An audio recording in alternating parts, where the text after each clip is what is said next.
starting. Alright.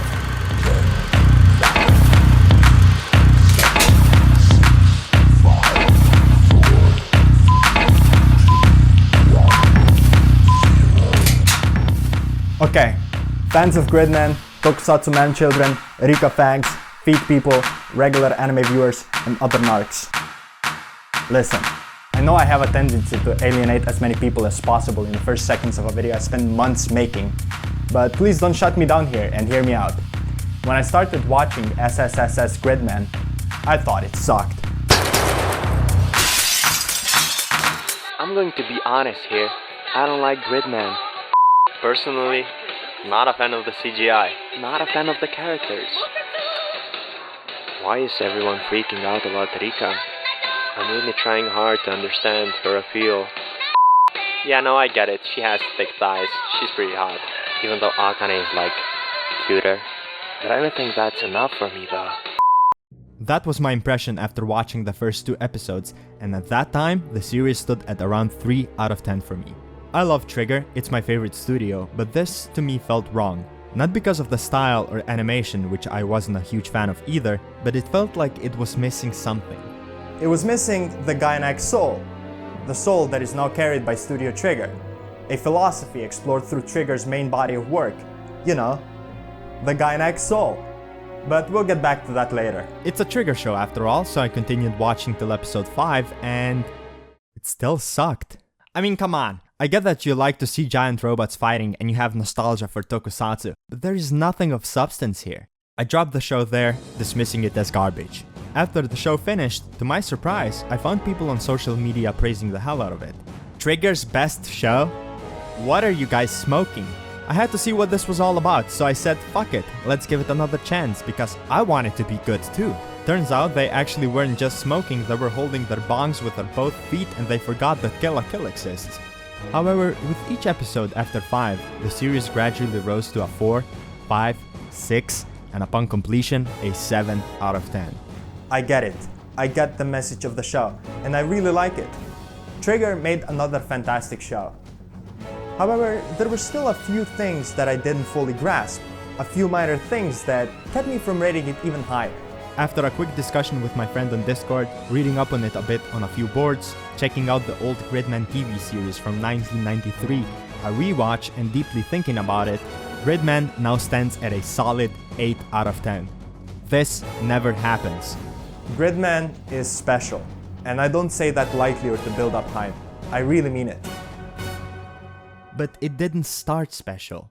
Sure, sometimes anime gets better, sometimes worse because they put all their eggs in the first few episodes. Largely they stay about the same, but for a show to get from a 3 to an 8, that show better be making some good fucking points. This whole journey can be split into 5 chapters, and I'll be detailing that journey here today. This is not a simple I hated the show at first, but then it turned out I like it shtick that a lot of people do. Because the way the series slowly evolves by introducing themes and contextualizing things that I didn't like in the beginning, and the way Gridman changed my whole opinion on the very nature of its medium, highly contributed to my overall enjoyment of consuming this anime. Ladies and gentlemen, this is the point of SSSS Gridman.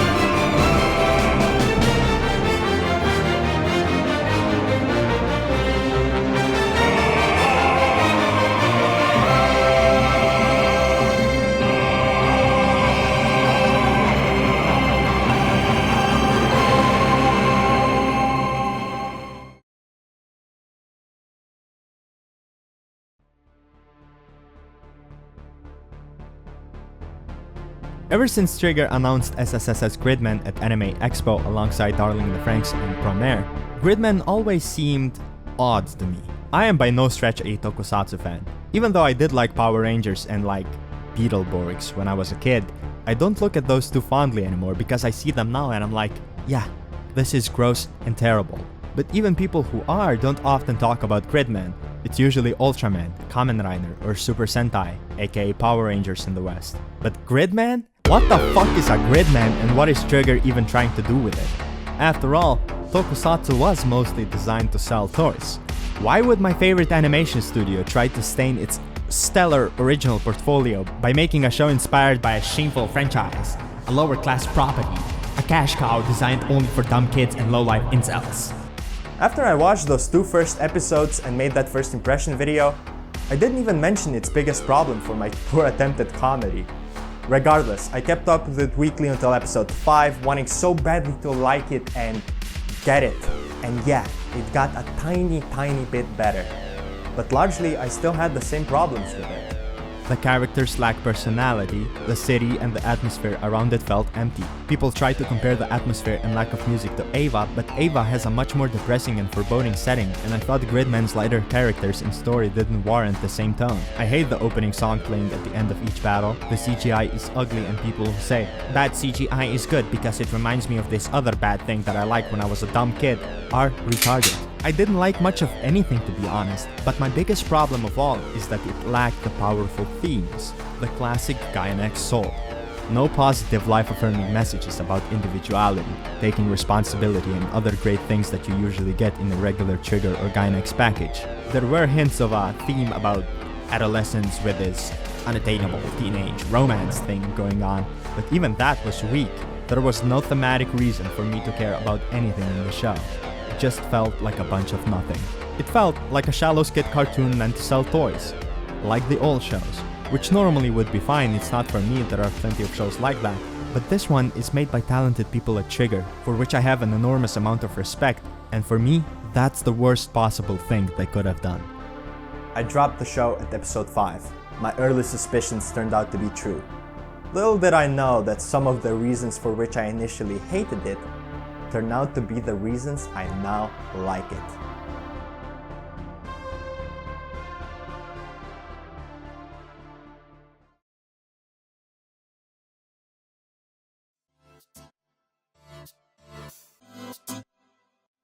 Okay, let's rewind a little and talk about the story so far.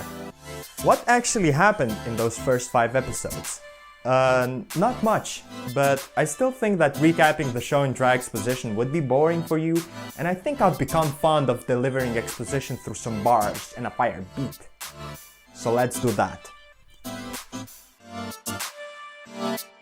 Ohayo gozaimasu. Yuta is my name. Woke up in a girl's house in the middle of the day. She has beautiful eyes. I think she's looking kinda slick. Name's Takarada Rika and her thighs are very thick. Forget about that. How'd I end up in this place? Did we Netflix and chill? That must not be the case. I swear I can't remember. I think I got amnesia. A voice in my head is calling. It says it's Gridman. What the hell is happening? Am I just very drunk? I follow the verse anyway. It's coming from this junk. Hyper raging Gridman on screen is what I see. This is also crazy. I'm talking to a PC. What is this fog and a kaijo down the block? Where's my home again? Fuck, I forgot. The next couple of days, the things get even crazier. Kaijo tag the people and I need to be their savior. Stand in front of junk and I say, I turn into Gridman and monsters get crushed. Fight them every day, they're just monsters I'm assuming. But then there's Kaijo Anti and he looks like a human. Regardless how he looks, he doesn't think himself as one. His only purpose as a monster is to beat Gridman. There is someone making all the monsters that you see. It's a kinda Shinji cute girl sitting next to me. She like nerdy things, shuts herself in her room. And if she doesn't like you will meet her doom.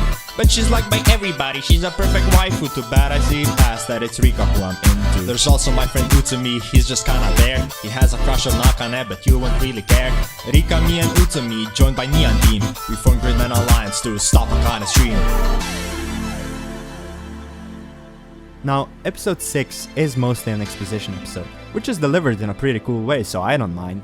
But most importantly, it finally sets the stage for the themes and what the plot of the show actually is. It comes too late, but at least it closes the first half with some answers for the second half to be much more enjoyable. It's the first good episode, which alone pushed the score of the show for me to a 4. So now, let's talk about what actually happens in episodes 6 to 9. Up until now, it's been pretty clear that Akane has some issues. She gets upset when she's not in the center of attention, doesn't like people having fun without her, gets rid of people she even slightly dislikes, and treats Auntie like absolute shit. But here, we find out that she is an actual god. She is the creator of this whole city.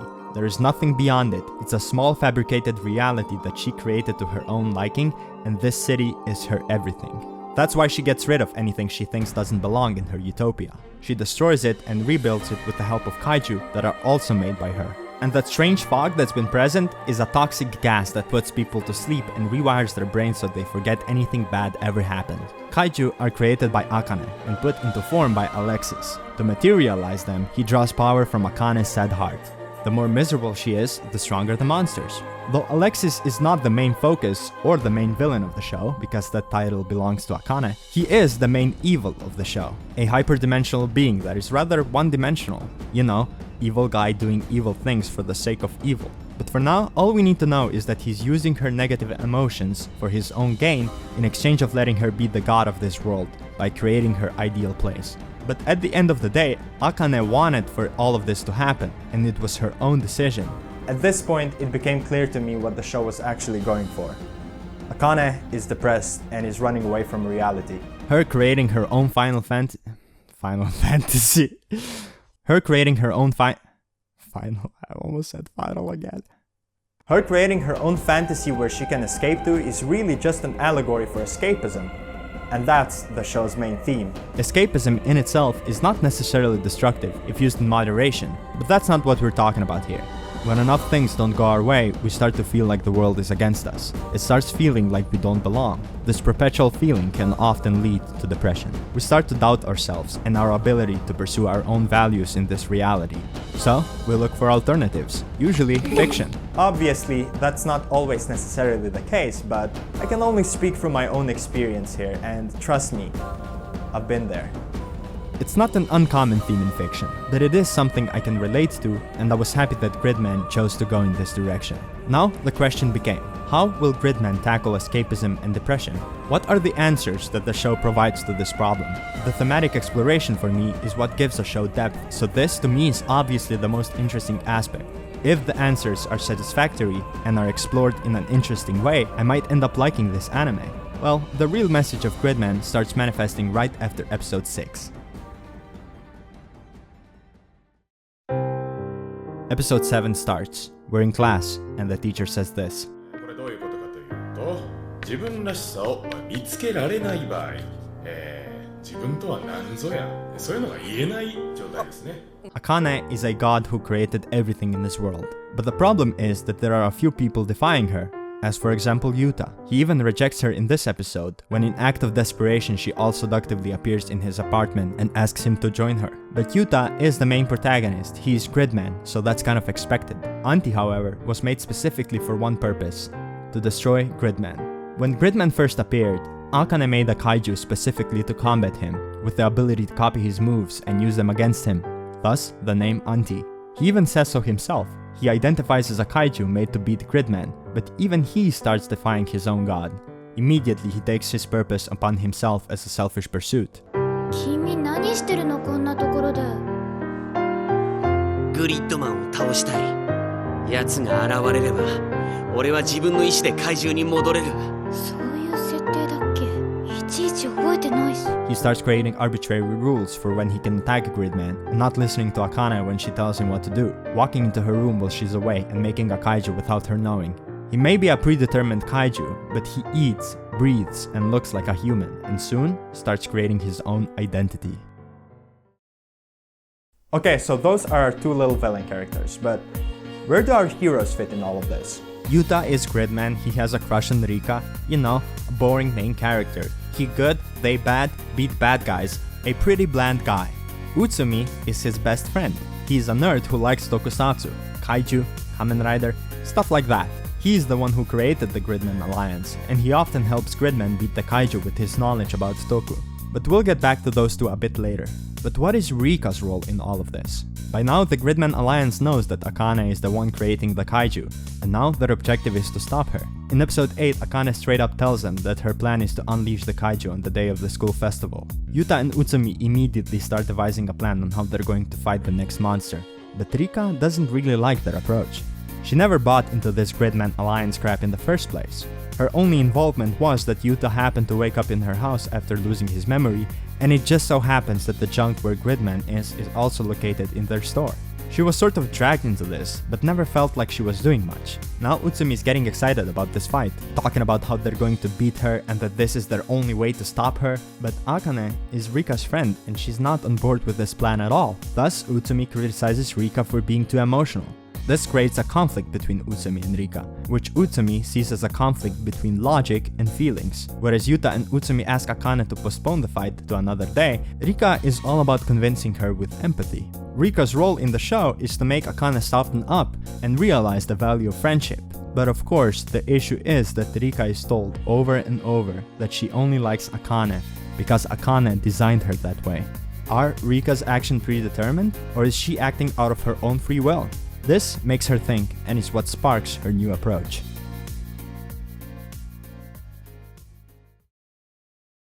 Okay, so episode 9 is fantastic. It very much reminds me of the second to last episode of Gurren Lagann, where Team Dai-Gurren gets trapped into their dream world by anti-spirals. And then Kamina appears to remind them of what's important, and I cry every time when he and Simone talk, and the song starts playing, and it's so good.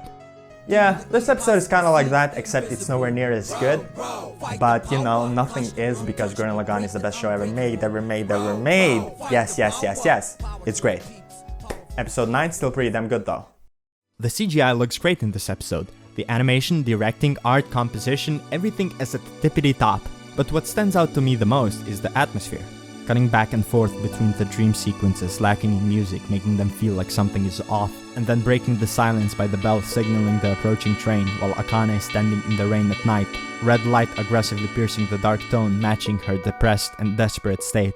She tried creating her own perfect world, but nothing is going her way. And when she tries to fix it, that damn Gridman keeps interfering. Gridman Alliance broke out of her shackle, and even Auntie is not doing what he's told. A god has no control over their creation. Kaiju are a manifestation of her heart, and now that she desperately wants to take control over her creations, she creates a kaiju with the ability to put people to sleep and make them dream indefinitely. In these dreams, she acts as Yuta's girlfriend, Utsumi's perfect nerdy waifu, and Rika's very close friend. Meanwhile, Auntie is trying to break Yuta out by attempting to fight Akane's kaiju, so he can fight Gridman himself. Again, going against his creator. Everything is perfect for Yuta, Utsumi, Rika, and even Akane. She's acting as a perfect girlfriend, nerd friend, and a bestie which gives joy to them and herself. Everything is as it should be. 違うってこんなことってあるかこんなに都合のいいことばっか Except it's a dream, and dreams are something we wake up from. Gridman keeps appearing in their dreams as a beacon, reminding them of their responsibilities in the real world. Eventually, everyone figures out that this is all too perfect to be true. Akane asks them, "What is wrong with dreaming? Dreams are nicer than reality. Wouldn't you rather dream forever?" No, dreams are nice, but they're not real, and there is something more important that they have to do. Akane asks Yuta, "Something more important than me?" No, it's something important to both of us. To all of us.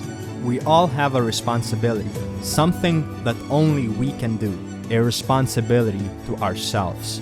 We must face reality. Even if it sucks, it's the only real thing, and it's our responsibility to deal with it and find our own place and purpose in this world. Akane does not represent a theological god, but she can also be interpreted as one. Even if we feel like someone or something, a god, has control over us, we must break free and achieve our own freedom, and we have the free will to do so. As an individual, you can think for yourself and make your own decisions. That alone is proof that you have free will. The show is telling us to use that. Stop dreaming, open your eyes, get out there and face reality. Overcome obstacles, pursue your own goals, your own happiness, and grab your future with your own hands. Something that only you can do. This is one of the answers that Gridman provides. It's a strong and empowering message, and I love it.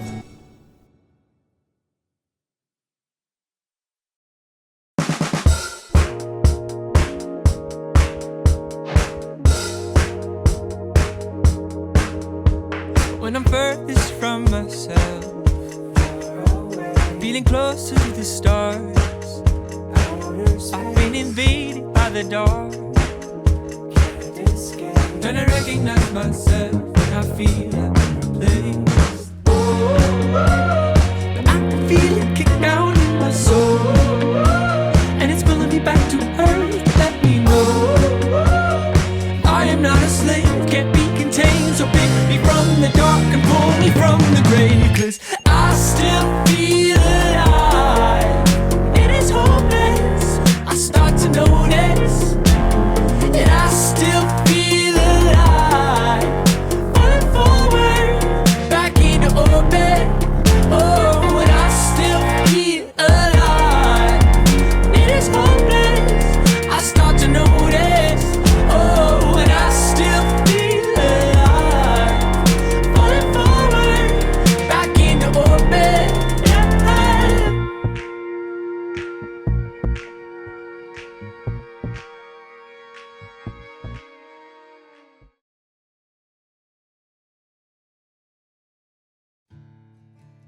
God is in his heaven, all is right with the world, is a quote by Robert Browning, Nerve's slogan in Neon Genesis Evangelion, and it's what Utsume has written on his notebook, which is shown right before he says, ここが新庄茜の世界でも俺たちに生活がある以上やらなきゃいけないことはある。怪獣と戦うだけが俺たちの生活じゃない。触らぬ神にたたりなしのやつ。 This quote fits perfectly in this show. It means not relying on God even if he does exist. We have to take care of our own business. God has no place in our world because we're taking care of ourselves. If it ain't broke, don't fix it. Despite knowing that they're in a fake world, our heroes still proceed with our lives. It's that personal responsibility I was just talking about. They say that Akane came here because this world is supposed to be easier for her. She escaped the world of gods, her own world, and created this fabricated utopia, further reinforcing the theme of escapism. But for a world made to live easy in, she sure seems suffocated by it. Because wherever you go, you can't change the fact that objective reality exists independent of your thoughts, and it demands that you play by its rules. Reality can be harsh, but trying to run away from it is even harsher. Akane ran out of options. She tried everything, beating Gridman multiple times. She even created Auntie, tried to get Yuta to join her, and even tried to put him in an ideal dream world so he could dream forever and never wake up. Nothing worked. Now she is truly depressed and lost her focus so much that she can't even remember why she's making kaiju in the first place. But Alexis is still there, haunting her, demanding to make more. This time she makes a kaiju that's unfinished. It looks like an abomination, almost like she didn't even try, knowing that Gridman would defeat him. And that's exactly what happens. Gridman appears and downs the kaiju in seconds. Right after that, Auntie appears and gets defeated immediately too. Earlier in this episode, Caliber confronts Auntie. バケツつけながら生き延びて怪獣のくせに飯を食って風呂に入る。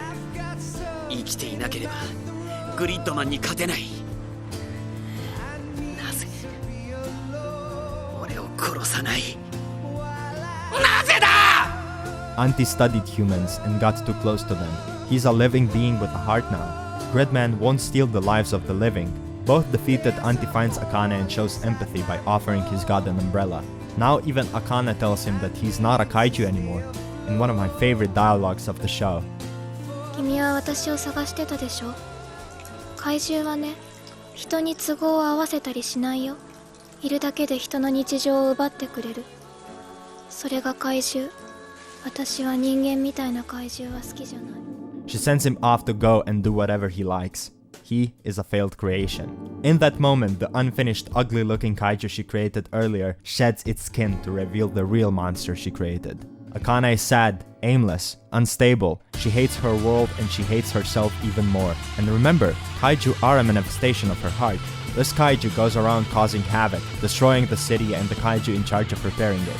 He is strong and moves unpredictably, so when Gridman shows up, fully powered, even he does not stand a chance. For the first time, Gridman loses in a physical one-on-one combat against a kaiju, and as he's about to get choked to death, he gets help from a certain best boy. This time, Auntie takes on a different form. By copying humans, by copying Gridman, he became the real deal. Grid Knight, the protector of humanity, and the coolest goddamn looking mech in the show. Hey, now that he has found his resolve, he even does the Gainax pose. There's a reason he was given life, and this time, he will find it himself. He's a human, and because this kaiju represents Akane's heart, even if his movement seems unpredictable, Anti can see right through them, because he now understands Akane's feelings. And that is Anti for ya. This doesn't conclude Anti's involvement in the show, but it does conclude his arc. He's a person, and in my eyes, a fantastic, lovable character. His design is great, Gridman the greatest, and his character is second best right behind Akane. What is Akane doing right now? She was driven so far into a corner in the world she made that she has no choice but to kill Yuta.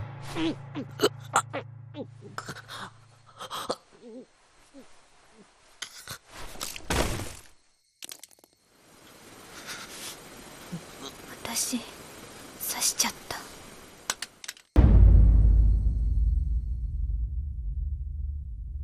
Of course he didn't die. He's the main character. She actually missed his vitals. Okay, Gridman. Whatever. Okay, here's the situation now. Alexis wants more kaiju because he's a generic supervillain who needs to do supervillainy things like destroy the world or whatever, but she refuses to make new kaiju. No new kaiju? Okay, there are still the old ones, so he reuses all the ones Akane already made and summons them all at once. Yuta is unconscious, so Gridman takes the fight instead. Yuta is linked to Junk, so in order for him to wake up, they need to repair Junk. Neon Genesis Squad fucks off to do just that. Rika has her own methods of helping, so she goes to look for Akane. And Utsumi? He just sits there, looking over Yuta. He feels like everyone is doing something important, except for him. He is useless again. Utsumi is overall my least favorite character, and this doesn't make him a good one, but now he finally gets his little tiny mini characterization that I actually find somewhat interesting. All of a sudden, it hits him. He's been rooting, smiling, and enjoying whenever Gridman was fighting the monsters because he got to experience his nerdy fantasies. But now, his best friend almost got killed. When he got in an argument with Rika and said that her emotions are doing all the thinking and he thought that fighting is the only way, he too was only thinking with his feelings, except even less rationally. He wanted Gridman to fight because he just wanted to see the action, not considering that people, and most importantly his best friend, might get hurt. And now that everyone is actually doing something, he just sits there, next to Yuta, doing nothing. They fix the Junk and Yuta wakes up. He realizes that he actually isn't Yuta, but Gridman dwelling inside of Yuta. Gridman dwelling inside of Yuta. He's not Yuta, he was Gridman all along. He just didn't know. What the fuck? How does that even work? Look, we'll get back to that later. So yeah, he isn't Yuta, but Hyper Agent Gridman, and he needs to help Gridman fight the monsters, so he fucks off, leaving Utsumi behind in the hospital all alone. Once again, useless. However, he is part of the Gridman Alliance. He himself created it, and when Gridman needs him next to him to defeat the last foe, Alexis, he is reminded of his value and the role he plays. Before Yuta lost his memory, after Yuta lost his memory, and even after knowing that it's actually Gridman in Yuta's body, Utsumi is his best friend, always standing next to him and providing support, and that is more than enough. I was actually surprised that even a character who I thought served as just a friend to the main protagonist got a bit of development, and at the end I found being just a good friend and offering a hand when needed is really valuable to be a great message.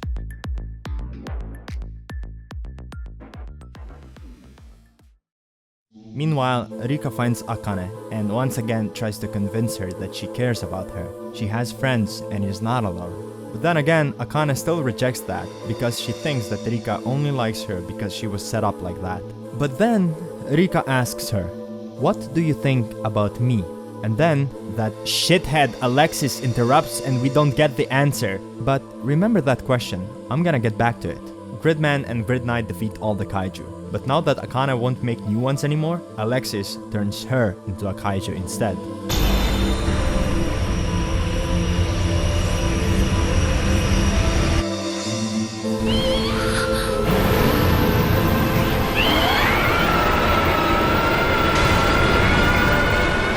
The way her scream turns into a monster scream, it's a really good touch. And look, she kind of resembles a closed flower bud, representing how closed off she is as a person, and surrounded by thorns symbolizing her defense mechanism, how she pushes people away from her so they cannot hurt her. Of course, it's only appropriate that the one to face Akane's kaiju form is Auntie. And I just think it's the greatest irony that someone born a kaiju made human is helping someone born a human made kaiju remember that she in fact is a human.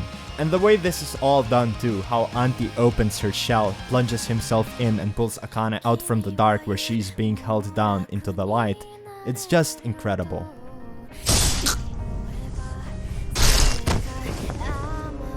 That motherfucker, he just keeps ruining good scenes. For the final time, Alexis uses Akane's negative emotions and gives himself strength and takes matters into his own hands.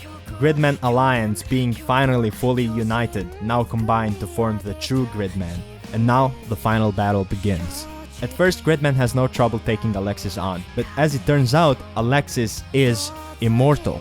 This reveals his biggest strength, but also his biggest weakness. Things that a mortal cannot beat him with limited life, but unlimited life cannot be called a life. Without light, there is no dark. Likewise, without death, there is no life. Gridman, being a symbol representing humanity, remembers that to fight and destroy is not our only power. We have the power to mend this world, the power to create, the power of potential, and that is what comes from our lives being finite. It is because of our limited time that we feel the need to achieve something. I pursue happiness. I create because I know that my days are numbered, and I want to use up my limited time to my maximum potential. Gridman hits him with a fixer beam, not to destroy Alexis, but to fix Akane's heart. The fixer beam could be seen as a deus ex machina, but it's more of a symbolic attack. It's the culmination of everything good about humanity to remind Akane that her life is worth living. This is all perfectly visualized by this scene of Akane bent down, holding the handle of a closed door in a dark, foggy space, and on the other side, Utsumi, Yuta, and most importantly Rika, in a much more brighter, hopeful space, empathetically calling her and trying to convince her to open up and step onto the other side. They tell her that she's not alone, and though nobody is perfect, we cover each other's shortcomings by relying on each other. If you open yourself up to others, your world will grow and you won't need to create your own world. And though you might think that the world is too big and harsh for you, it's like that for everybody, which is why we form relationships, friendships, to lift each other up and make our existence easier. Upon this reminder, Akane realizes that her friends she made in this world are her creations, made to like her. And that is why she has to leave this place on her own free will and find friends in her real world, where she belongs. This whole scene, the emotional dialogue, the opening playing in the background, which is the only fucking time the opening song was appropriate in the show, alongside how well directed, composed, and visualized this scene is. The emotions, the meaning behind it, and her finally opening the door, representing her finally opening herself up and accepting reality, brought tears. No, waterfalls to my eyes. It's the best, most powerful moment in the show, in the best episode of the show, encapsulating the whole theme, the whole message of this anime, and elevated a series that started as a 3 to something that I now think is actually a good show, a 7 out of 10. When I realized that the theme of Gridman is depression and escapism, I asked myself, what are the show's answers? The first part was already revealed in episode 9, and now it's finally expanded and completed in the finale.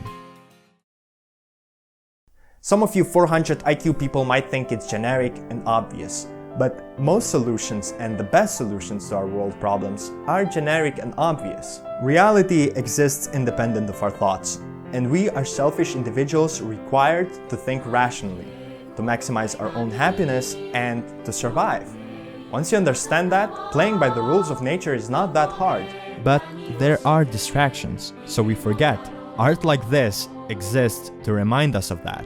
It's one of the most raw forms of human expression, and that's why it can be so powerful. Gridman says, life can be hard, and sometimes we might want to run away. Things can happen that can make us look at people negatively, but the fact is that running away from something that is real and pretending it doesn't exist is harmful and impossible. There are people that think just like you. Find them. Find the good in people. lean on each other, and live. If you look at it like that, it might not be so bad, and at the end of the day, it's the only way. Pursue happiness. Sometimes you might think that you are being chained down by your parents, by people, by society, by the world, by God. But you are not. You are a free individual. You have free will. So grab your future with your own hands. First step of curing depression is to stop dreaming, because it's not helping you. Your life is finite. Don't waste it dreaming. You have the potential to do anything. So wake up and live.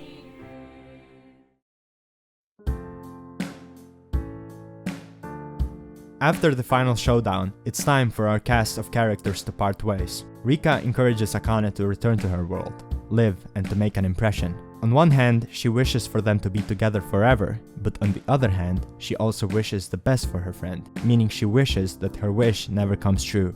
Akane nods and vanishes. Our heroes reminisce about good times they had and lessons they learned, bid each other farewell, and Neon Genesis squad, Gridman, and captured Alexis return to their world. Everyone is where they belong, and the next day, life goes on.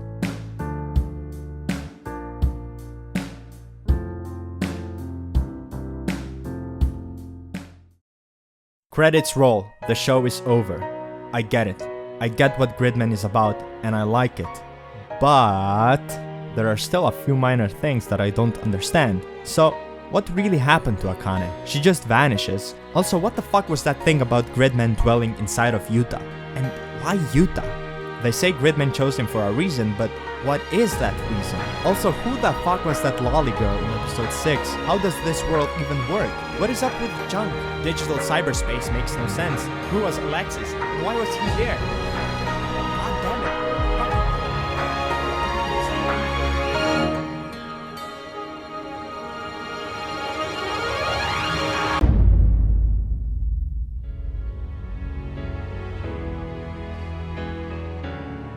Ladies and gentlemen, this is a dramatic reenactment of a Discord call.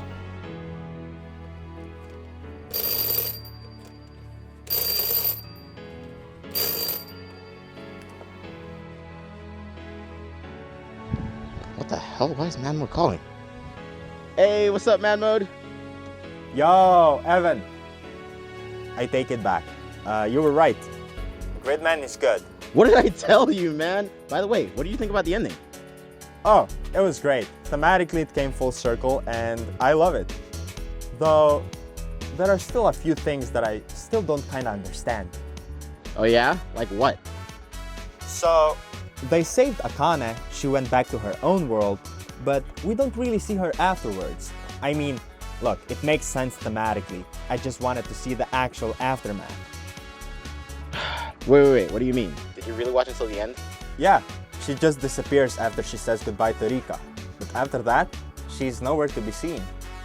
No, I mean the very final scene, the live action one. Yeah, what was up with that? That was weird. I did notice the premiere poster though. Did you see the premiere poster? That's Akane waking up in the real world, you idiot. If you weren't so focused on that damn poster on the wall, maybe you would have figured it out. Fuck. Hello? ManMode? ManMode, are you still there? Hello? Hello? ManMode? I am a fucking idiot. You know, I don't need to admit this before millions of people watching this masterpiece of a video, but I'm really disappointed in myself.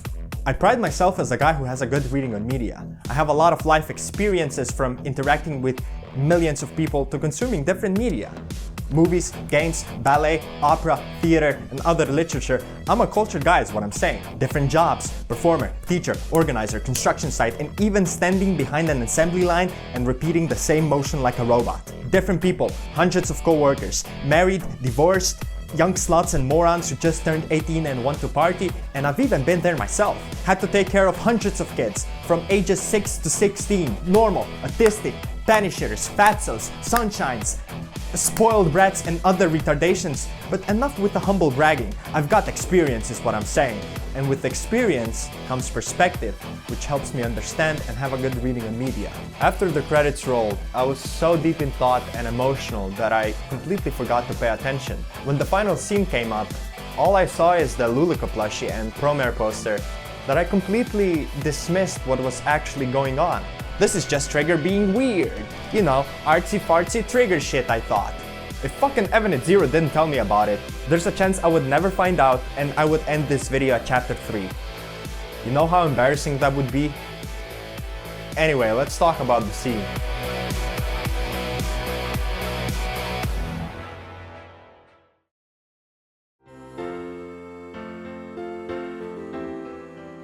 Credits finish rolling and we cut to the pass holder that Rika gave to Akane. The camera pans up and we're in a dark, messy room illuminated by the rising sun seeping through the window. The girl opens her eyes, sits on her bed, blinding morning light invading her eyes and space, establishing its presence as a reminder that she's back in reality, awake, and that a whole day is in front of her. The girl has no choice but to accept it, so she does it with optimism. Instead of hiding from the light, she slowly tilts her head back and looks up, bathing in light and fully embracing it. The girl waking up is Akane. After the show already gave us all the answers, her waking up in this live action scene gives everything that happened a whole new layer of meaning. It takes the medium of anime and the theme of escapism and makes it real. Now, the anime is not simply a hyper-stylized sequence of drawings presenting a fictional story resembling reality. It becomes something more real and more simple. It's just a story based in reality. It's not science fiction or fantasy or mecha show anymore. It's just a real, relatable story. This whole show being about a nerdy girl trying to run away from her real world and doing so by dreaming about it. It makes sense that it's presented in the medium of anime, a medium often associated with escapism. It makes sense that she looks different in anime, being a purple hair, big oppa Reina Ueda voice having perfect waifu that's liked by everybody. It makes sense that in a nerdy girl's perfect fantasy there are kaiju destroying the city, just like from media she enjoys. But the ironic thing is that the media she enjoys are usually telling her the opposite. These are largely stories about friendship, individuality, dealing with struggles and other positive messages. They are made so you can learn and make your real life easier, not to run away from it. So it makes sense that even in her perfect escapist fantasy, the characters created to like her are reminding her to not run away from reality. They are teaching her the same values that the media she enjoys are teaching her, and in the end, she accepts them. This is why this scene to me is so powerful. It's so meta that recreators wishes it ever got close to this level of cleverness. It's so meta that it kicked me right through the screen, pointed a finger at me and said, listen, you're not just watching an anime, take action. And it did it only metaphorically, without some retarded Deadpool unbreaking the fourth wall bullshit. It's so meta that it changed my whole perception on Gridman as a piece of media. So, do you get it now? The message of Gridman is not just everything I mentioned in chapter 3. The message itself is also it telling you to listen and take action. And that is the point of SSSS Gridman.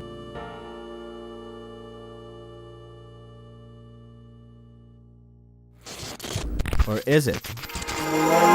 Floating in outer space, have I misplaced a part of my soul? Lost in the in-between, or so it seems, I'm out of control. Floating in outer space, have I misplaced a part of my soul? Lost in the in-between, but it can't keep me asleep for long, cause I still feel alive.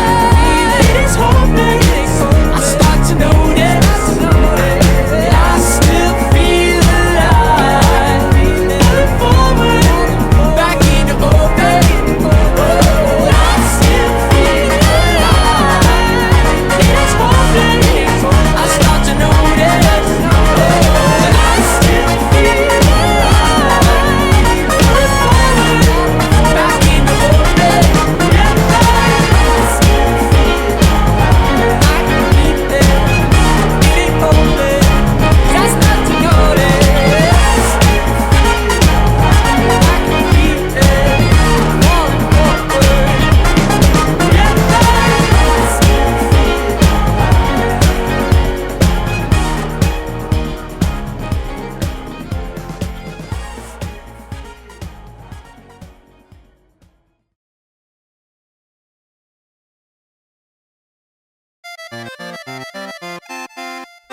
Okay, let's finally address the elephant in the room.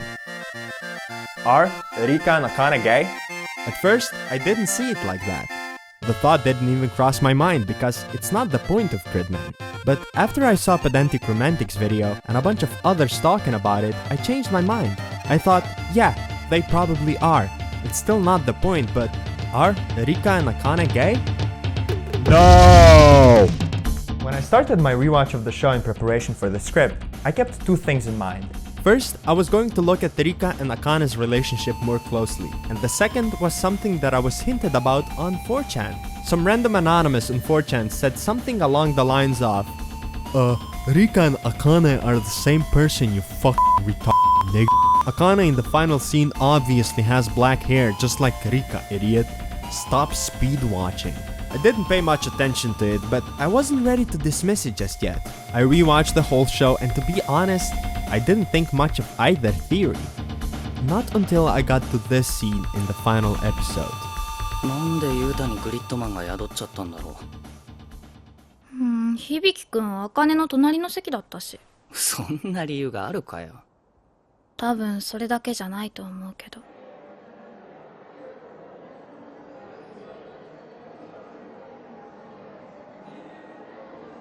Huh. Why did Gridman choose Yuta? After having lost his memory, Yuta wakes up in Rika's house, but why her house of all places? Rika asks him, ねえ、記憶がないってことはさ、今日のこと全部覚えてないってこと？ almost like something of importance did happen. Next she says, if you're just pretending to have memory loss, you really suck. Yuta asks her if something happened, but Rika stays silent. Could it be that right before he passed out, he confessed to Rika? We know that he had feelings for her even after being possessed by Gridman. Let's analyze the final scene one more time. First thing we see is the pass holder that Rika gave to Akane, except it's blue. Next to it on both sides are headphones. Ones that Rika wears, except they're green instead of blue, and the others are over the head, like the ones Akane wears, except they look a bit different. On the coat hanger is the shirt with a bow tie attached to it, similar to their school uniform, and above it is the sweater that also resembles Rika's.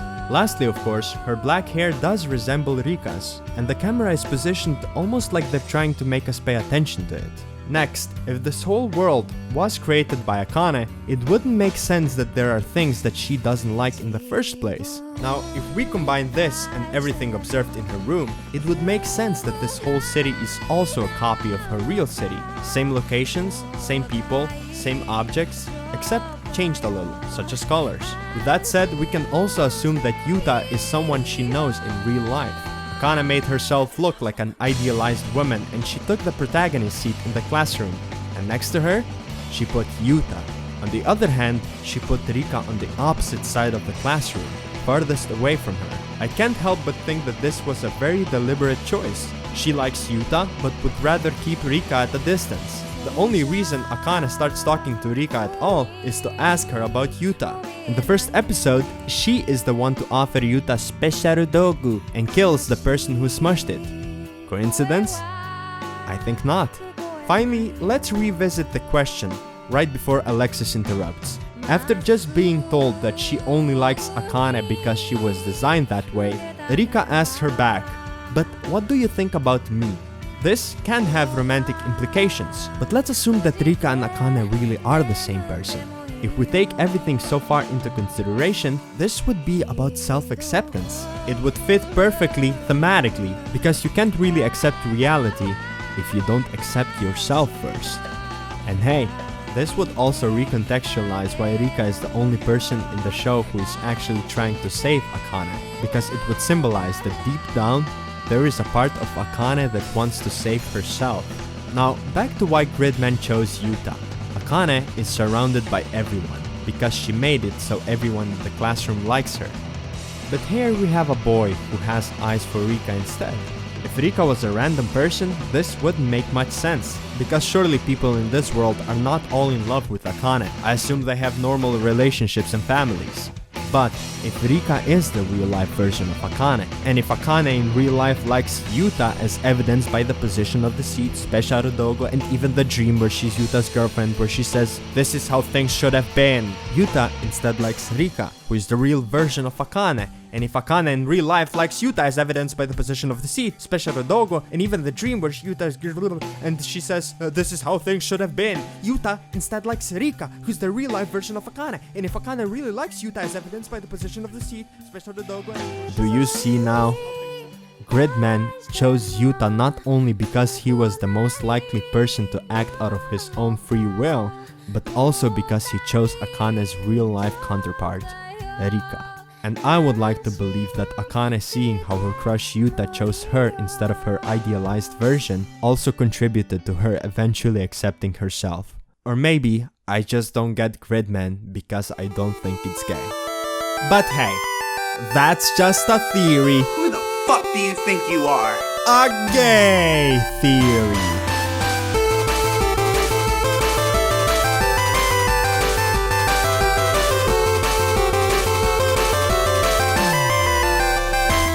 Bring back the romance. I certainly don't think that Akane and Rika being gay has no merit. Akira Amemiya, the director of Gridman, is a fan of Yuri. He wrote a Yuri web novel about two girls from Gridman titled "The Uniform from a School I Don't Recognize" while the show was in production, so I'm not surprised that he put romantic undertones between Akane and Rika in the show. Still, I do think that the gay pride Easter eggs are just that, and not some kind of film coding. The romance between them? Wish fulfillment. And the ED? Since when are opening and endings necessarily part of the show's canon? It's a Yuri-themed ending, no doubt. And if you want to believe they're gay, as much as I would like to make fun of people who think differently than me, it's really not a bad reading. Maybe I'm wrong.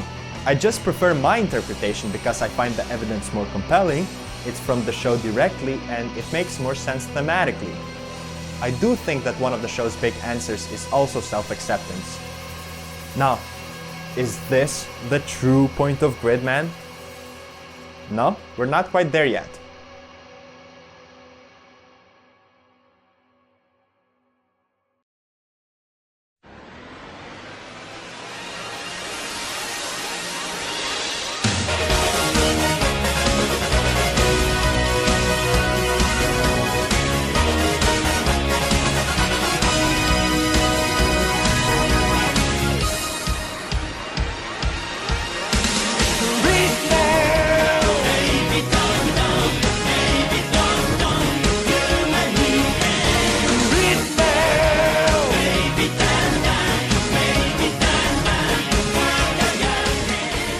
After I finished the show, I noticed a lot of people praising it for how much of a love letter it is to the original Gridman and other tokusatsu. At that point, I already liked the anime, but it had nothing to do with nostalgia. But you know what? If I was going to make a big video talking about it, I wanted to see why people were speaking so fondly of it. So, I watched a few episodes of the original. I skipped around quite a bit because I wasn't going to sit through 39 episodes of Monster of the Week monotony. Just by watching those, to me it felt like I watched the whole show and I didn't miss anything. And you know what? I didn't like it. But that doesn't mean I don't appreciate it. When I started my rewatch of SSSS Gridman so I could take notes in prep for this video, they were filled with, "Hey, this is a reference to the original, that's pretty cool." Everything, and I mean everything in this show is either an homage to the old Gainax shows such as Gunbuster, other mechas such as Might Gaina and Transformers, other tokusatsu series, and mostly Hyper Agent Gridman from 1993. The final episode in particular, I imagine, is just a fan's wet dream. More importantly, it helped me make sense of the world and plot of the anime. Alexis is a generic supervillain asshole like Khan Digifer from the original, who just wants to be the ruler of the world or whatever. They even look very similar.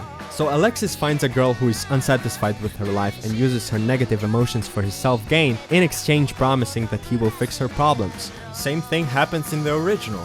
Except instead of invading the real world through the cyberspace, Alexis drags Akane's soul into the cyberspace, which alerts Gridman, who is a hyperdimensional agent coming here with a special mission. special signature to save a soul, thus SSSS in the title, which is also a nod to the American version of Gridman, Superhuman Samurai Cyber Squad. The Gridman we see in the anime is the exact same Gridman as in the original. But when Gridman appears in the world that Akane has crafted, Alexis splits him into multiple pieces. 4 of those are Neon Genesis Squad, 1 is Auntie, and Gridman's soul takes possession of Yuta. And we know why. In the finale, we see Gridman finally becoming true Gridman due to those pieces reuniting. And you know that kaiju girl in episode 6 who tells Yuta the truth about this world? Well, she was actually talking directly to Gridman as a returned favor for him helping his predecessor. And that predecessor was also a kaiju boy who lived in the cyberspace in the original Gridman, whose uniform is the same as the kaiju girls in the anime. This confirms that SSSS Gridman is actually a sequel to the original. But most important thing that I realized when watching the old show is that at the core, it shares the same kind of positive messages as the anime. I can't help but see the show through adult eyes, but when I imagine seeing it through younger eyes, I see a cool action show with robots and monsters with positive and inspirational messages that stick with you and make your everyday life easier and brighter, pushing you to be a better person, and having that as a kid as you're trying to define your identity is really valuable. I imagine being a kid watching Gridman in the morning and taking its lessons to school and trying to imitate the characters and being better. Now thinking back on the anime, it never fully rejects escapism. Amemiya has too much of a soft spot for it, because it's through these escapist fantasies that we learn of those lessons in the first place.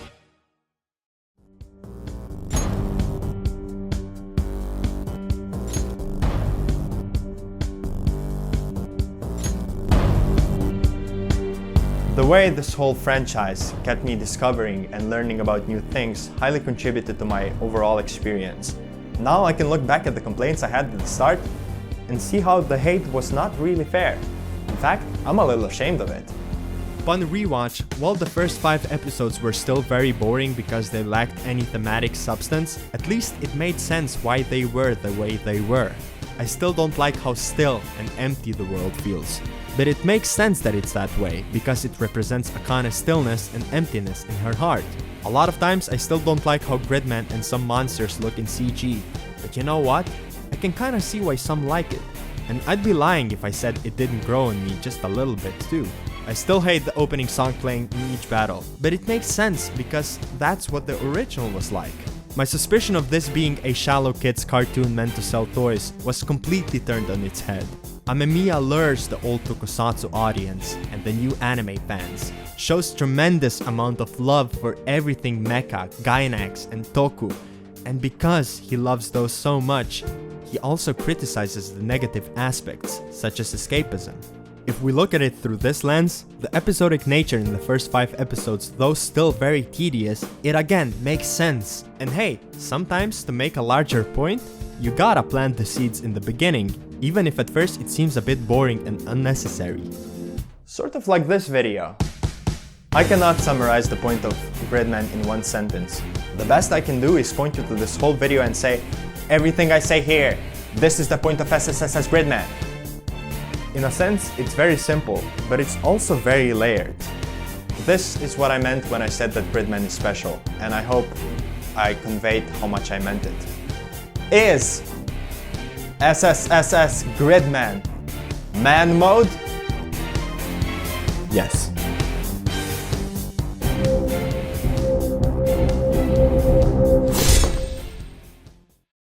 This video is brought to you by my tremendous Herculean effort, and if you think that's worth a damn, like these people on the screen, consider throwing me a bone on Patreon. You can also receive other rewards, so click on my Patreon link in the description for more info.